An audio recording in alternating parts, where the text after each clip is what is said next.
Welcome to the Living Ageless and Bold podcast.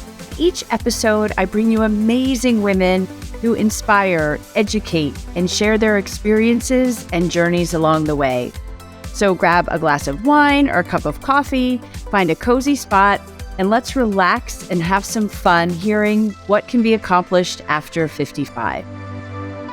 Hi, everybody. Welcome to this week's Living Ageless and Bold. It is our 100th episode. I cannot believe it. I'm so excited. We're at almost 200,000 downloads, almost 275,000 views on YouTube. My little podcast about women over 50 as like my little engine that could.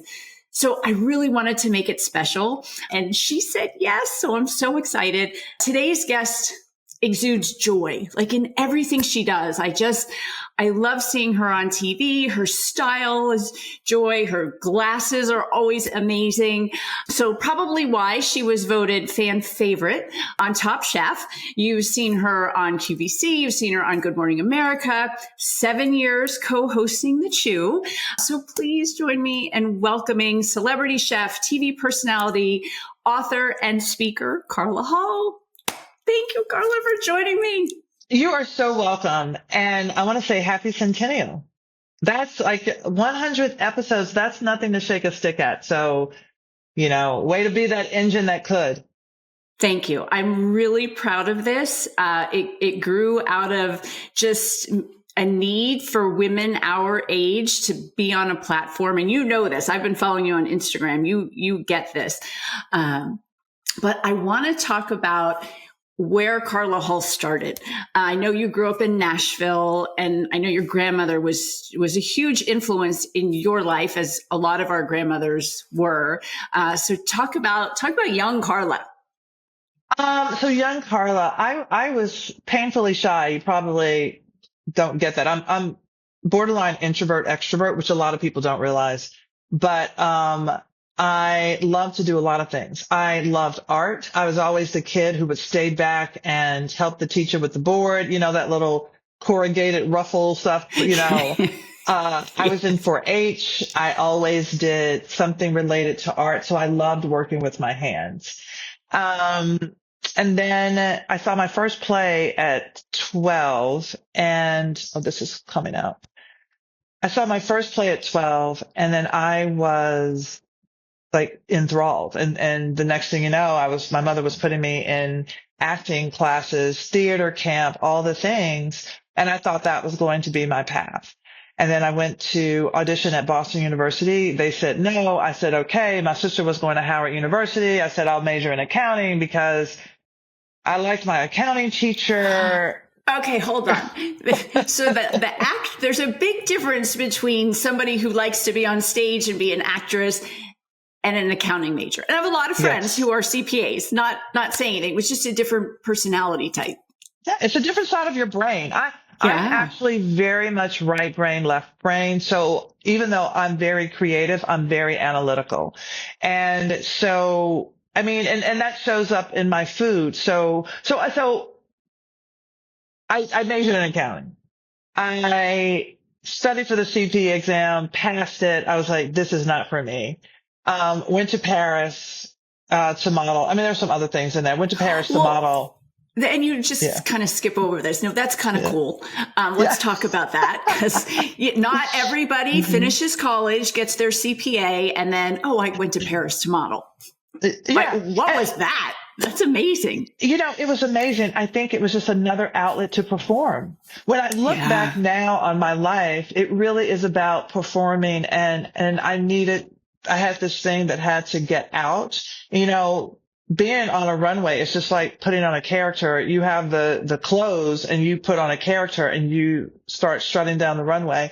But I think I was lucky in that modeling wasn't the thing that I wanted to do. It was a bridge between what I knew I didn't want to do, which was accounting, and what I eventually, I knew I didn't want to do. And sometimes knowing what you don't want to do is just as important as knowing what you want to do, right?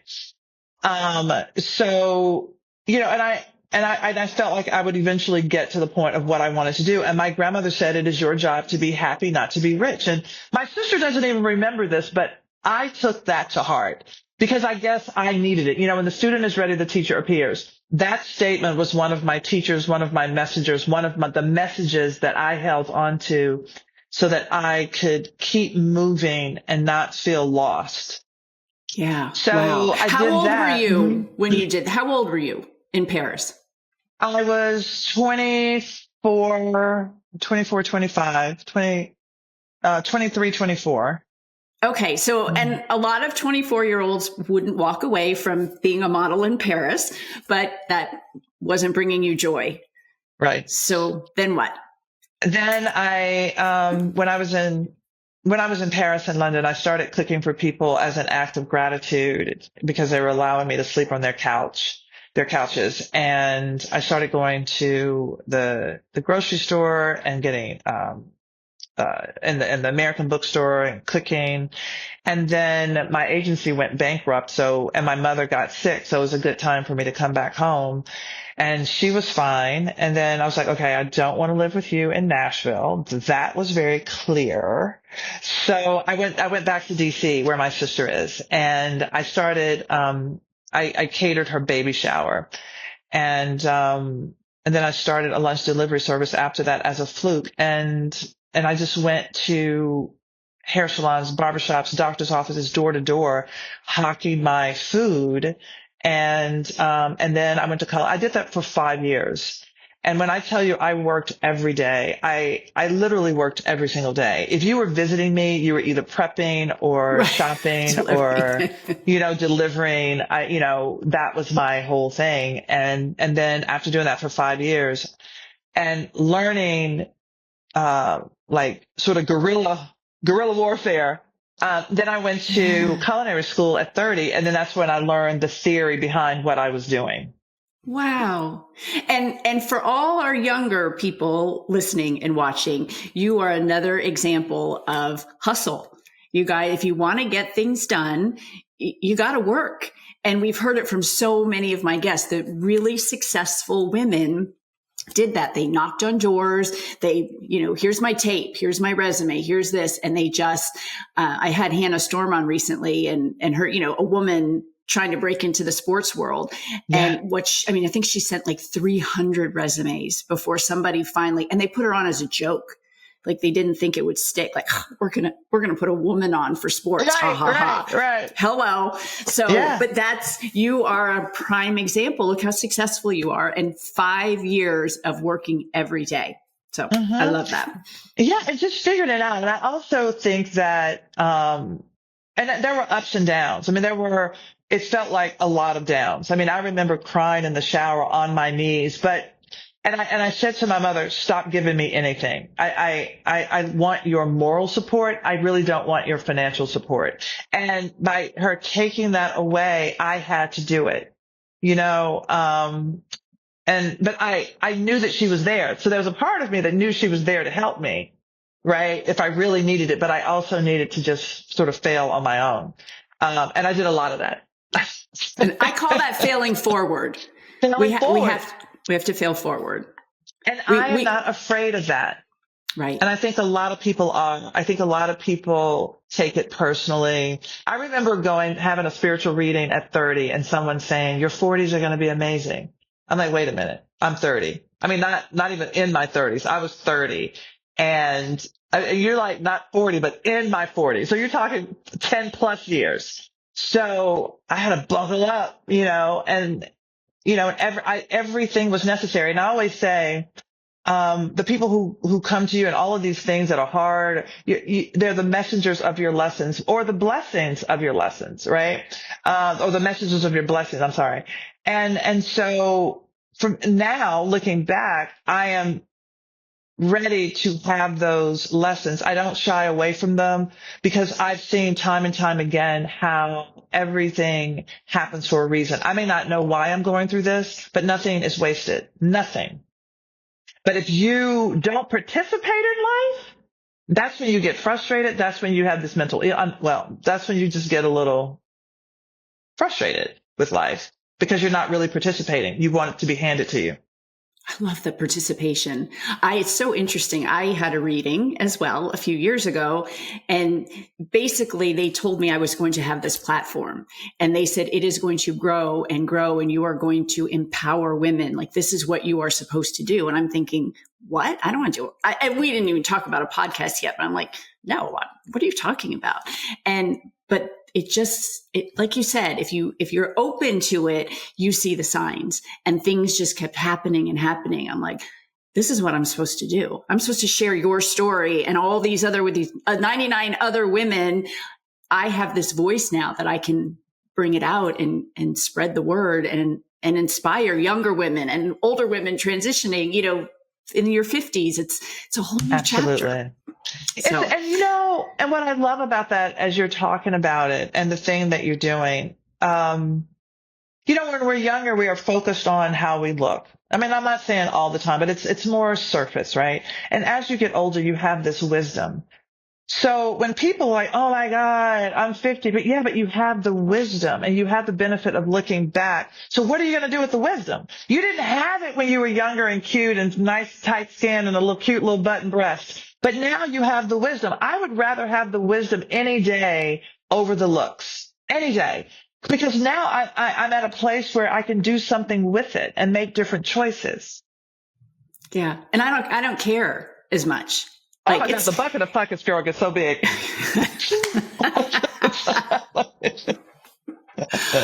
Oh, okay. So you went to culinary school, and how did you end up on Top Chef? Like that was your springboard, I would guess, right? To this whole career that you have. It was. I had done a food show before that, which was called Food Fight, which I did with a partner, and we had won. I love it when people come up to me and say, "Oh, I saw you in the beginning." I mean, I was 44 when I did Top Chef. I mean, well, that's what they told you. You're mid 40s, right? You had to wait for that. It's just so funny because I got married at 42. I was on Top Chef at 44. I did the Chew at 46. So, somebody had, I belong to an organization called Les Dames d'Escoffier, and, the president, Catherine Newell Smith, had given them my name because they were looking for people for casting. And I didn't know that she had given them my name, and a friend said, "Oh, you should do Top Chef." And I was like, yeah, I should do Top Chef. I'm catering at this point. I'm catering. And I just started watching the show. It was season 4, and I'm on the couch. And then I had this call and saying they were calling from Top Chef. Well, I thought it was a crank call because, I mean, what are the chances of somebody saying it? And I'm like, you're not going to punk me. And it turned out to be real. And I went through the motions, and I actually ended up calling Catherine for a reference. She's like, "Of course, silly. I gave them your name." And so I didn't even know. And so I think everything happens, and like I prepared, when I think about the years of catering, how I had prepared for this, and I had also prepared physically, like I was so physically fit at this time. So I think that's why people probably thought I was much younger, because I was literally running, I'd get in the store and I'm running around. And it was such an incredible experience. And I tell you, what I take away from that experience are 2 things. One, learning to be comfortable with the uncomfortable. When you're standing in front of the judges and you feel like you are going to throw up, you feel like you have to go to the bathroom, but you stand there and you feel it and you're in it. You're not, there's nothing to do, but stand in there and be in it. And so that happens to me repeatedly just with new experiences. The other thing, it helps me learn to appreciate my soul food. Like, because I was so stressed, the food that I was doing was food to help me to comfort myself. Comfort, yeah.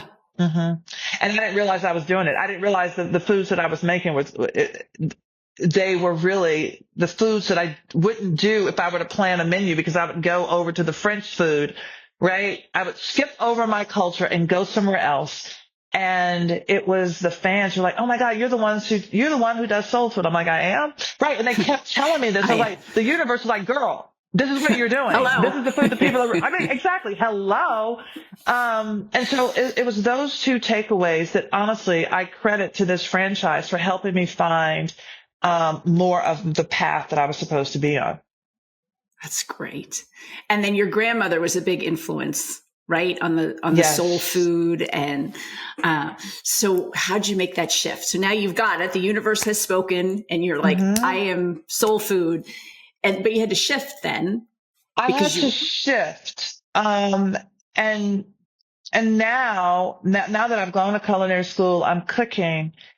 In my memories, I was reaching back in my memory of taste, of how something smelled, of how something felt, of how she moved in the kitchen to recreate her recipes. And so when I talk to people about, recipes like, oh, my grandmother didn't leave a recipe, I just urge people, talk to them. I mean, now you can videotape them, you can record them talking about a recipe. But something that is written down actually isn't as tangible as how you felt when you ate it, how it smelled. Like if you imagine, so I get chills now in my arms. Just imagine, put yourself with that dish. It gives you more information than a piece of paper because that's the thing that's going to help you recreate it. It's not the paper because you're going to rely on the words and your intellect versus your emotion about it. every Easter I make in honor of my grandmother. My grandparents were Russian, and then they lived in Germany. And she would do smoked ham wrapped in bread dough, and then you bake it, and all the juices from the ham go in. And every Easter, I just have these memories of my grandmother growing up having that every year, and that's how I honor her. Yes. Yeah. It's just a beautiful thing, all of those memories. And it doesn't necessarily have to come from your grandmother. It could be someplace that you visited, someplace, some other Yeah. person, but make that a touch point, and try to connect more so than intellectually. So I'll tell you what I did for my kids are 27 and 25, and I love to cook. I'm no Carla Hall, but I love to cook. But I don't measure anything when I cook. I'm one of those people. So I created the Dave's Family Cookbook for my kids when they moved out of all the things, all their favorite foods. And I spent months literally measuring out everything. And I tell them though, I said, make it your own. When you start cooking, Mm-hmm. this is about what I did, and they're both really good cooks. They both will experiment and try Yes. things. It's pretty cool. See, I love that. I mean, and also that becomes part of the family's legacy and your legacy. But I do think that, and I'm glad that you said you went back and figured out the amounts because they have to start somewhere. So if you don't have that, if you don't have a base recipe, it's really hard to get started. And because, home ec was taken out of the schools, they don't have a clue. People don't have a clue, like where to start, what to do, because we don't have that anymore. And So I that's got really, an A. I got an A in cooking and an F in sewing in home ec. So that's, I had a C for the year, but that started my love for cooking. I love it. I love to sew. I don't sew, but Oh. I love to, yeah, Okay, let's talk about the chew. I love the yeah. chew. What a great, fun, happy, just cool show. It was incredible. It happened very quickly. I had gone in for a big casting for that show, right after, I don't know when I went. It was before Top Chef All Stars, and they're like, no, you're not the one. And then they had 5 other people come, and then they were changing all these people. And then right after I won fan favorite on Top Chef All Stars, I went back in for a chemistry test, and 3 days later they were naming me as the cast. I mean, it was kind of surreal and crazy. And we just all got along.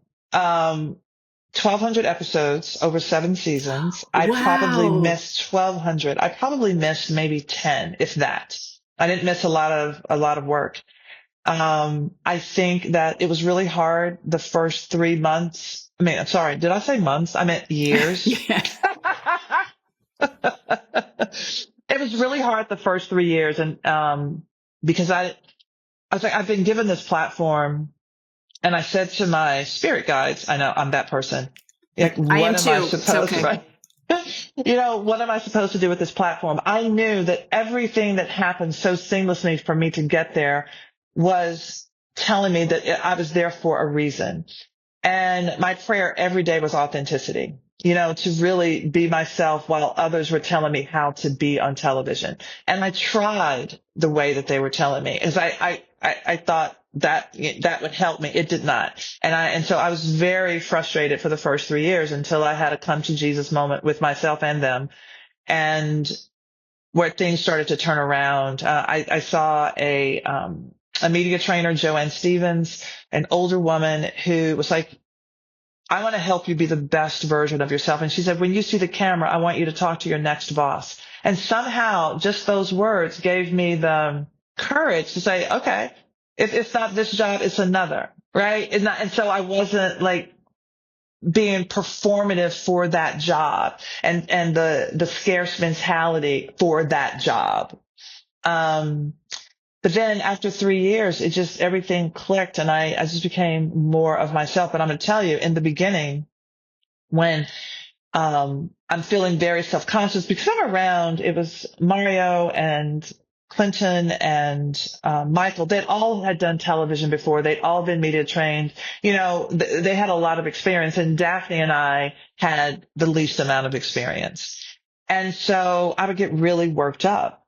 And so they were playing a song. It was the warm-up guy. They have a DJ. And I was like, oh my God, I love this song. And I ran out in the audience and I'm dancing with the audience. I was like, this is so great. And I come back. I'm like, okay, y'all, what we got? And they saw how relaxed I was. And they're like, get that girl a playlist. And that's how I started dancing on the Chew. It was to get out of my head, right? And so I really learned so much about the industry, about how to be, about an IFB, about reading a teleprompter, about hosting. Hosting is about listening, about being a part of a conversation, about waiting and seeing when to come in. It's a dance. It's a dance that once you perfect it, it works. But, and all of those things I use for this time in my life. But I tell you, people have said, oh, would you want to do another Chew? And I wouldn't. I did it. And it was amazing. It was wonderful. And I'm still friends with everyone. But I realize I'm a 7 in Enneagram. I'm the adventurer. I have a really high idea rate. So going to the same place every day is not my jam. It is just not my jam. And so I don't really have a regular job. And for some people, it's not for everybody. So that means my hustle muscle, which I perfected earlier on, is really strong and has to be strong because I need to know, and I do know that I can create a job. We are soul sisters here on all of this. I'm the same way. I've never worked corporate. I couldn't do a 9-to-5 job. Forget it. I need change. And in my day job, I constantly have new clients and I'm really good for a short amount of time. And then I can go do something else. So it works very well. Yes. Okay. I have to tell you a funny story about the Chew. I don't even know if you remember this. We actually are a little connected. Do you remember when you were in a boot, in a medical boot? And do you remember when you decorated the boot around Christmas time? Yes. That was my product. And your producers ordered from me and I'm like, oh, what? And then you posted on Instagram and you decorated. I'm like, that's me. I love that. I mean, even long after the boot, I was like, what can I decorate? Like, can I stick it on a sock? I loved it. And you know what? It was leaning into not making the thing a tragedy, but owning it and just saying, this is what it is. I'm living with it, right. And I think it just informed so many things in my life, so many things that people are like, oh, I'm so sorry. No, what? I get to wear this boot. I get to decorate this boot. I get to go out here and say, what? And then even I would walk up to people who had boots. I'm like, you want to know where I got this?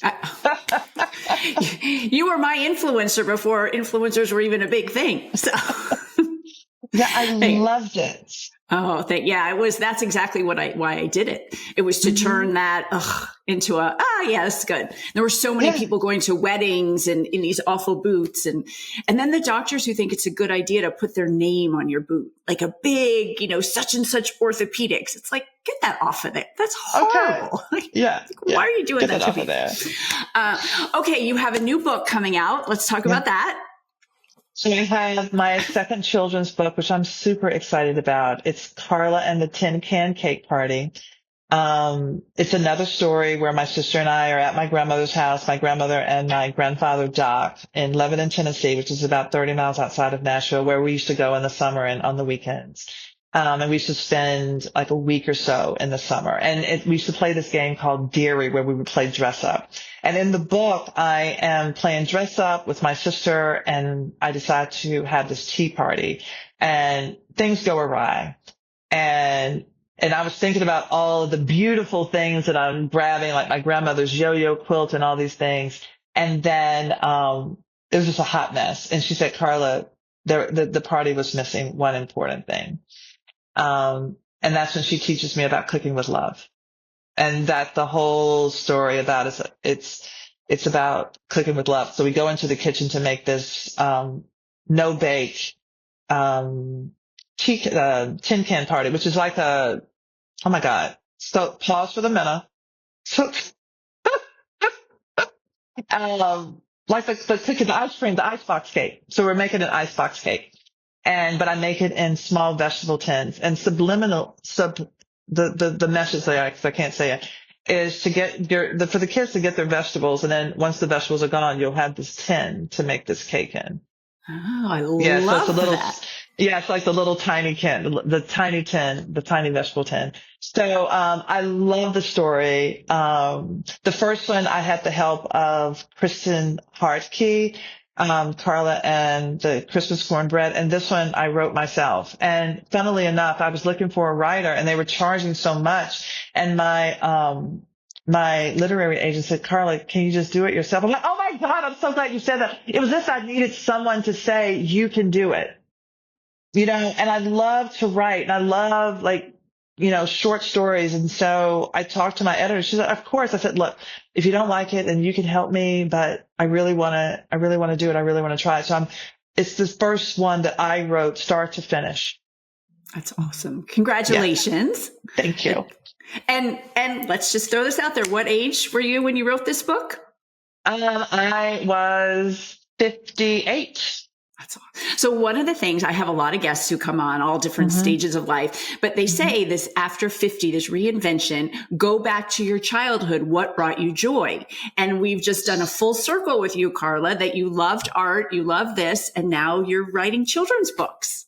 Yes. I had been saying I wanted to write a children's book for so long. And I drew as a kid. So I thought I was going to be a cartoonist and all of this. Now, obviously I don't illustrate, but I love drawing, and that's where my style comes from. I look at my body as a palette and like what color. So let me just show you. So I have this sweater on here, and then I have my two little ties, and then I have my little shoes.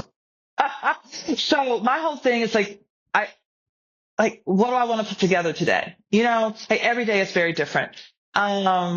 But that's the joy, that's the fun. And then another thing that's coming full circle is I'm working on a one-woman show, a play. Yeah. So that's going to be out next year. And I wanted to do it for 60, and I started working on it with a theater at 60, and then it will be performed for the first time at 61.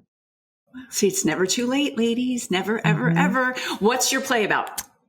It is about my life. The framework is me at the Chew. I don't name the Chew, but working on a cooking show, and the trials and tribulations and the things that I learned about myself, and going back and saying I really wanted to be the Black Carol Burnett, and going back and remembering the joy that I had at 12 at theater camp, and then some of the challenges. And so basically I take you through all of these things, and it goes forward and then it goes back. And then when I didn't want to cook anymore. And so you learn a lot more about me, and it puts me in a vulnerable place, but I find my power in that place. And then it's going to be called, I think, working title, Carla Hall, Here I Am. And, and that's also what your podcast is about. It's like all of these older women, like, who are you truly? And then when you have the confidence to truly be yourself, who are you? Who are you? I knew our 30 minutes was going to go so fast. This was so great. So I'm going to change it up now. I've always asked the same 2 questions, but I can change it now. We're on our 100th episode. What piece of advice would you give to younger Carla Hall? I would tell her your tears are valuable and they will bring you joy on the other side. That's great. That's great. And where do we see you in 10 years? Where do you see you in 10 years? Oh my gosh. Okay, girl. Okay. In 10 years, you probably are going to know that I'm an actress, that I'm an actor. So I'm going to be doing some other piece of work. I am going to bring the people together because I'm working on another book that's a companion. I'm working on another book that is a companion to my show that I'm hoping will show me in a different light, that I'm not just in food, that it's more about bringing community together and helping people find their authentic selves. That's great. Well, everyone share this episode. Carla is amazing, inspiring. We didn't even talk about the stuff you post on Instagram, but you are embracing your age and embracing everything this podcast is about. You are living ageless and bold. So thank you so much for joining me today. Thank you. And congratulations, truly. Thank you. Thank you.